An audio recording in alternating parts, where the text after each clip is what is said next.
Assalamualaikum warahmatullahi wabarakatuh. Perkenalkan, nama saya Selvi, NIM 2314010017. Saya dari Fakultas Ilmu Komputer. Baik, di kesempatan kali ini saya akan menjelaskan tentang bagaimana caranya remote administration dengan server manager. Oke, remote administration, kalau remote desktop sudah tahu ya, kita bisa nge-remote sebuah komputer dari komputer yang lain. Oke, kita bisa melakukan hal yang sama dengan server, cuma bedanya kita menggunakan dashboard dari server manager. Dari salah satu server manager, contohnya gini, kita punya dua server yang lokal. Server ini ya, yang pertama JKTDC1 dan yang satu lagi JKTSFR1. Jadi JKTSFR1 ini kita bisa kelola dari JKTDC1. Di sini di server manajernya si JKTDC1 cuma satu server aja yang muncul di all server. Nah, ini cuma satu aja, kita cuma kelola satu servernya sendiri. Oke, kita bisa kelola server yang lain.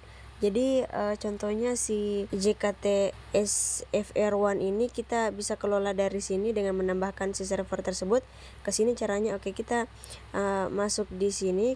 Pertama kita bisa klik aja, ada di outer server to manage, atau kita klik di bagian kelola lalu tambahkan server. Oke, di sini kita bisa tambahkan server yang mau kita kelola. Kita bisa oke, di sini ada dua, di C1 dan SFR1. Oke, kita tunggu proses selesai. Oke, sudah selesai. Kita lihat di sebelah sini, masing-masing server itu menjalankan service ya, service yang masing-masing DDS yang aktif directory. Kemudian DHP server, DNS, dan ini seperti dari pertemuan sebelumnya, yang beberapa pertemuan lalu ya, kita akan membuat DHCP server, kemudian web server ya. Di sini siapa yang ngatur? Nah, ID-nya ini diatur oleh JKTDC1. DHCP yang mengatur siapa? Oh, JKTSFR1. Kemudian DNS yang mengatur ini JTD1. IS yang mengatur JKTSFR1.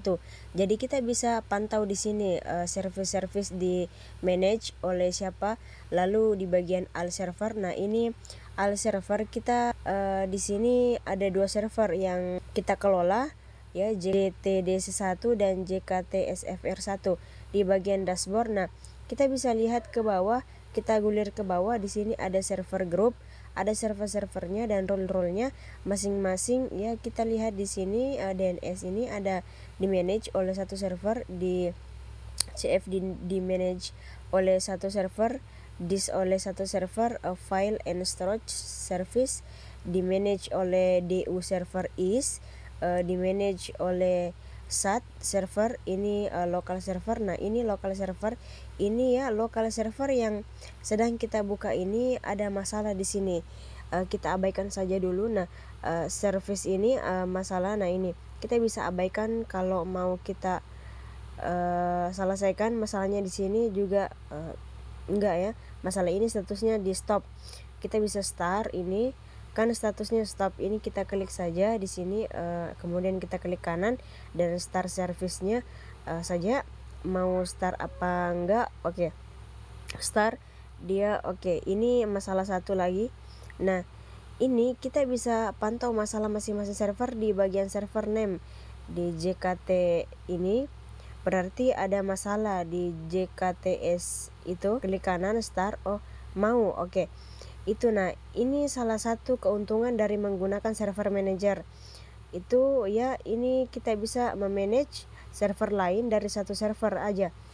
Ini berguna banget untuk kalau misalnya ada punya banyak server, lalu Anda tidak perlu buka remote desktop, login satu persatu ke servernya ya, cukup merepotkan. Apalagi kalau Anda punya 10 server atau belasan server, itu akan repot begitu ya. Nah, di sini kita bisa memanage semua dari satu server saja. Ini keuntungannya kita menggunakan dashboard dari server manager. Kita bisa memanage beberapa server yang bisa kita gunakan. Oke, di sini ada create server group. Kalau kita klik sini, kita bisa mengelompokkan beberapa server jadi kelompok tertentu. Tapi kita nggak bisa lakukan di sini karena servernya cuma 2. Ya buat apa dibikin grup gitu. Lo kalau punya 10 mungkin 20 atau puluhan server ya bisa kita kelompokkan sesuai kebutuhan masing-masing, sesuai fungsinya masing-masing.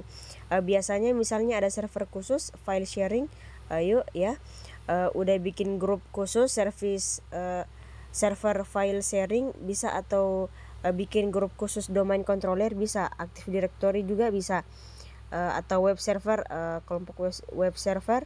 Jadi kita bisa memanage server berdasarkan kelompoknya masing-masing. Jadi kita lebih tahu, kita bisa mengetahui kegunaan server ini apa berdasarkan grupnya. Paham ya? Oke. Pasti Anda paham. Al server. Nah, kita bisa memanage si server JKTSFR1 ini. Kita bisa klik kanan di jet ini, kemudian kita bisa ada di role and feature. Tanpa harus login ke servernya, kita bisa menambahkan role and feature apa saja yang mau kita tambahkan sesuai kebutuhan ya, sesuai kebutuhan kita. Nah, ini role base, kemudian servernya bisa server JKTSFR1, lalu role-nya apa sih yang mau di ADD, bisa sama seperti halnya kita menambahkan role and features di server lokal kita. Kemudian apalagi kita lihat, kita bisa naik the time, tapi enggak akan saya bahas dulu. Kemudian kita bisa masuk ke Windows, PowerShell nya. Nah, kita bisa login lewat PowerShell ke komputer si server JKTSFR1. Nah, kalau Anda tahu PowerShell, pernah pakai ya pasti enggak. Masa akan saya bahas dulu tentang PowerShell ini, mungkin ada pembahasan sendiri, skip. Oke. Terus apalagi kita bisa lihat kita bisa restart servernya. Tapi kalau di restart ya, nanti nge-restart servernya ya, ini salah satu kegunaan kita bisa meng-restart servernya tanpa harus login dan nyamperin servernya. Oke, kemudian kita bisa remove server ya, ini enggak akan kita manage lagi, artinya ini bakal menghilang di dashboard ini. Kemudian kita pilih komputer manajemen, coba klik komputer manajemen ya.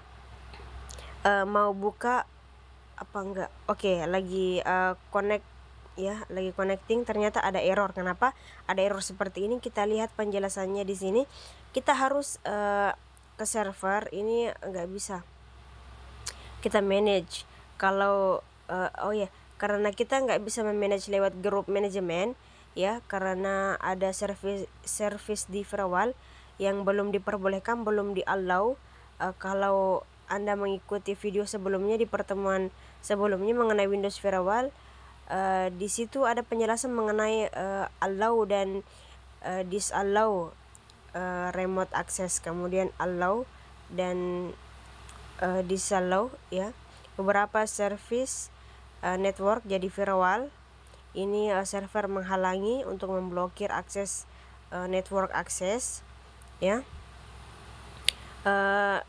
Kemudian semua role yang berhubungan dengan ini manajemen group, jadi kita harus allow dulu di server sebelah.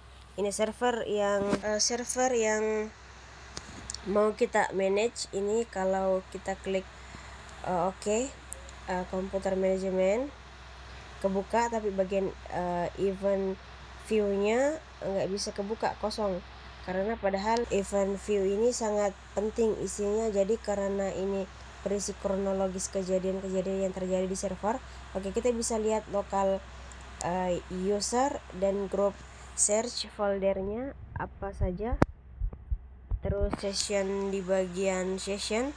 Nah, ini siapa yang lagi login ke servernya, lalu usernya siapa saja, grupnya apa saja kita bisa lihat di sini ya, sama seperti kita buka komputer manajemen di komputer sendiri ya. Tapi kita ini terus kita masuk ke grup polis ya, grup polisnya, edit grup polisnya. Oke, ini grup polis lokal dari server ini harus kita edit ya, harus kita edit. Ada yang harus kita ubah di sini.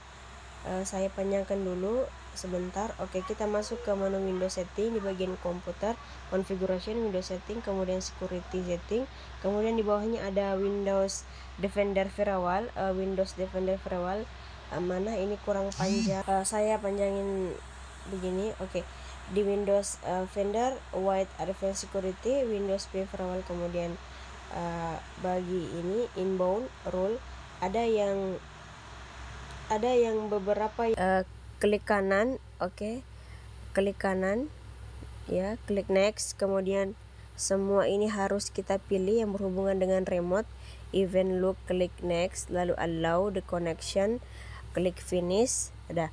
Oke, kemudian kita tambahkan new role lagi, kita masukkan .com ya, network access dan com network administration.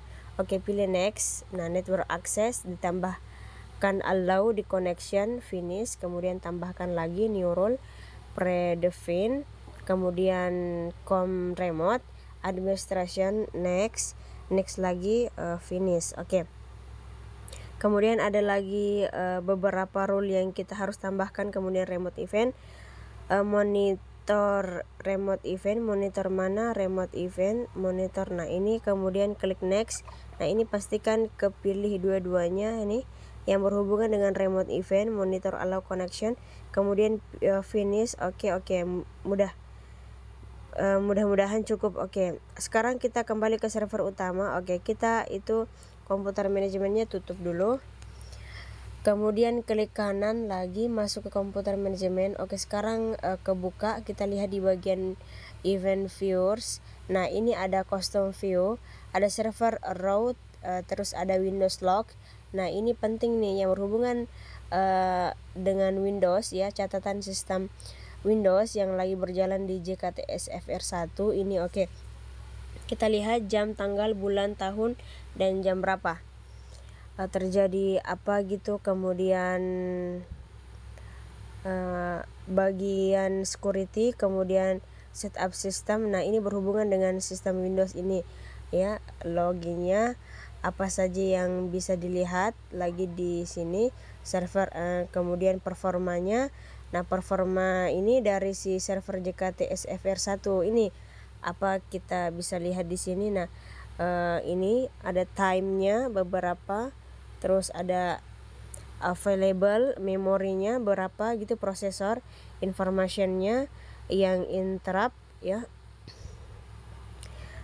terus ada timenya ya yang berhubungan dengan sistem hardware, yang sistem memori dan sistem prosesor, kemudian physical disk. Nah, ini kita bisa lihat di sini. Oke, apalagi kita coba lihat device manager. Oke, device manajernya enggak bisa karena kita harus mengaktifkan, harus enable dan plug in and play, and regis serve juga harus enable.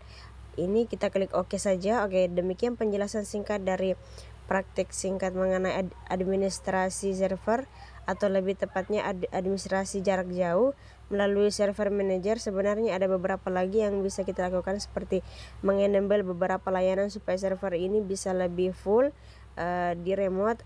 Cuman saya nggak akan lakukan di sini. Oke, sekian dari penjelasan saya, semoga dapat dimengerti. Sekian dari saya, wassalamualaikum warahmatullahi wabarakatuh.